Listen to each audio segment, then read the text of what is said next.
I had a few people ask about sidechaining, so I figured I would make a little video kind of explaining how I do it. So the way I do it is very, very simple. And this is assuming you've got, all of your drum tracks routed out. Which, if anyone needs help with that, I could go into that. The only thing is, with every drum program, there's a completely separate way to do it.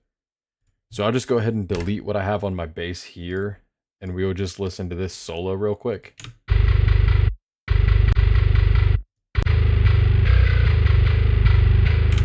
And if we introduce the kick alongside the bass,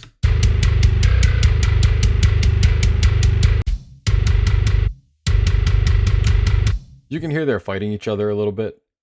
So the best, and well, maybe it's not the best way, but the fastest way I've found to do this in Reaper is go and load up a ReaComp onto your bass track here. For detector, just make sure this is auxiliary inputs. And then on kick, grab this send receive signal, and you're just going to drag it up into this VST here. And this doesn't matter. Just click out of that. Now, what we will have is basically still nothing. So don't get discouraged. Ratio, I like to set this pretty high. For a while, I was using 10:1, but lately I've been doing 20:1 because I find that it's more consistent. Let's see, Attak, we want to set this really low. So I just set it to 1 millisecond. And then release, we want that pretty fast of a release. So I set that to about 15 milliseconds. And depending on, tempo and the certain bass hits that are happening and kick hits, you may want to increase this. You may want to even decrease it. But I'd say 15 milliseconds is a great starting point. So if we go ahead and listen to what's happening here with this, still nothing. This is when threshold comes into play. So a lot of people will have issues with sidechaining because they're like, oh, I'll go ahead and reduce like 6 decibels, and you'll see that virtually nothing's happening. What we're looking for is this signal here, and you want it ducking around -6 decibels. So the confusion might be reduce it here at the threshold, but we want this number right here to read roughly -6.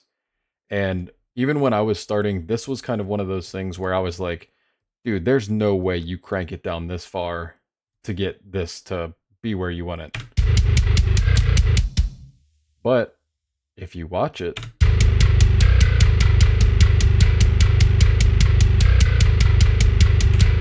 you really don't start getting that reduction until -20-ish. For this one specifically, I've found that jumping between -22 and -25 is probably the sweet spot in this song.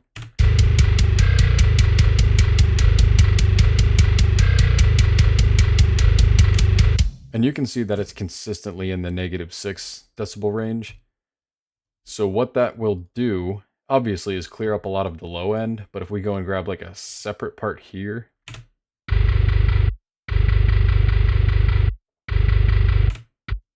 and we kind of look at what it's doing,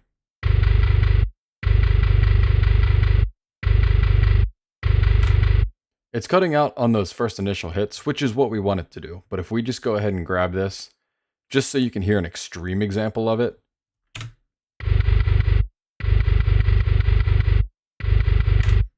it's ducking pretty hard. And I'm sure that could be cool in some really really overproduced songs. However, for what we're doing, that is not at all what we want. So let's just try like -25.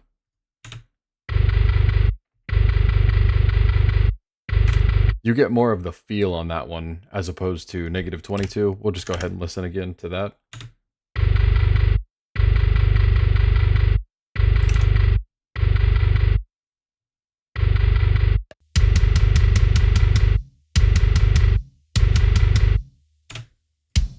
And right away, you may not be able to really tell a difference in the context of the whole mix. We will just go ahead and give that a listen real quick at -25 versus we'll have it off.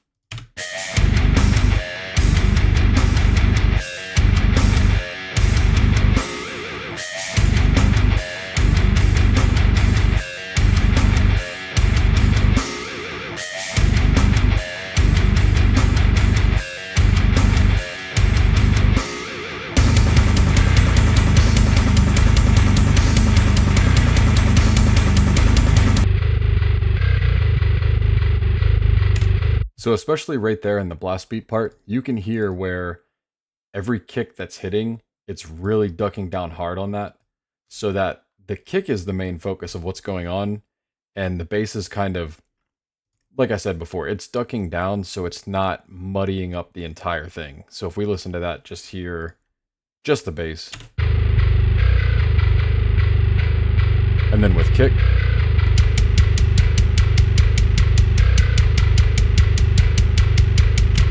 we'll listen to it with the sidechaining on.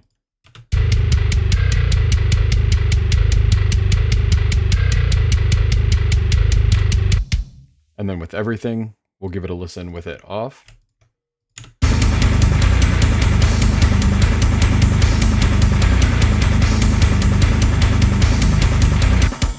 And then with it on.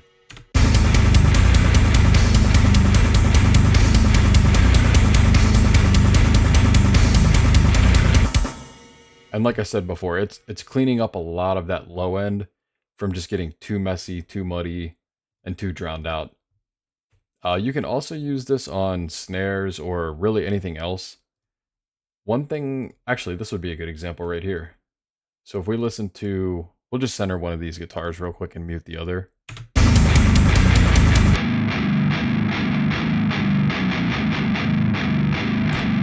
And especially in this blast beat part, let's, I'm actually running an instance of the sidechaining for the kick on guitar, but it's a little bit less extreme.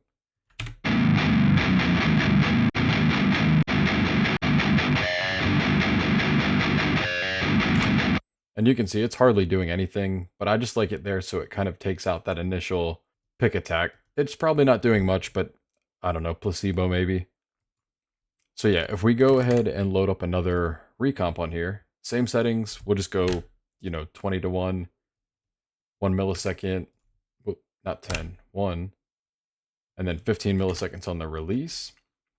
And this time, oh, don't want to forget this, auxiliary. We'll grab the snare signal and basically replicate the same thing. And like I said, this will be a perfect example in the blast beat section.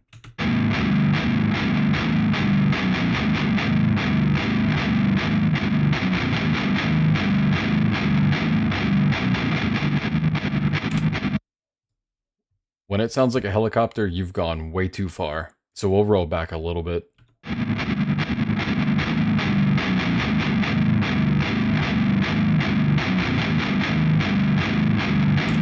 So roughly, I think it was like 1.8, 1.7, but a 2 decibel reduction. I'd say let's just round that out to negative 25. I think that's perfect.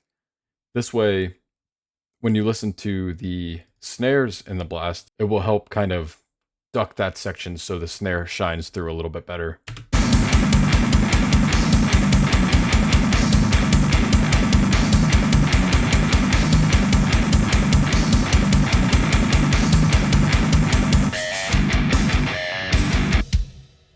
And this would be great too if you have like really big snare hits and there's a section like, I don't know, if you're in a breakdown or something, and there's a chug also on the snare hit, it will kind of help clear that up so the snare stands out a little bit more.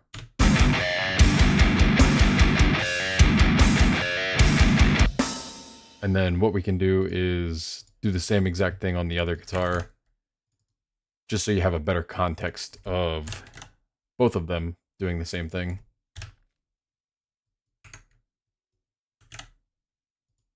Auxiliary, snare, drag that. Perfect.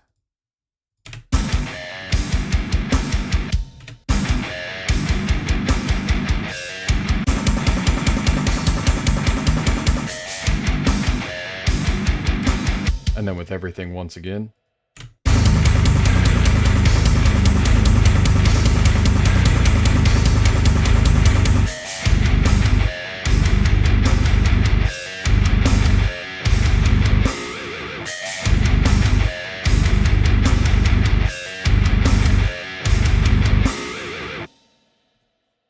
So yeah, I just kind of wanted to make that a little bit shorter, sweeter video, just because a few people have been asking about it. I hope you're able to use it. I hope it works for your mixes. Experiment with it too. You probably saw with the bass, if you really reduce it, it can have like a very like kind of like dance or hip hop or EDM kind of vibe to it. But yeah, if this helped or you found it interesting, like it, dislike it, do whatever you want really. And I'll see you in the next one.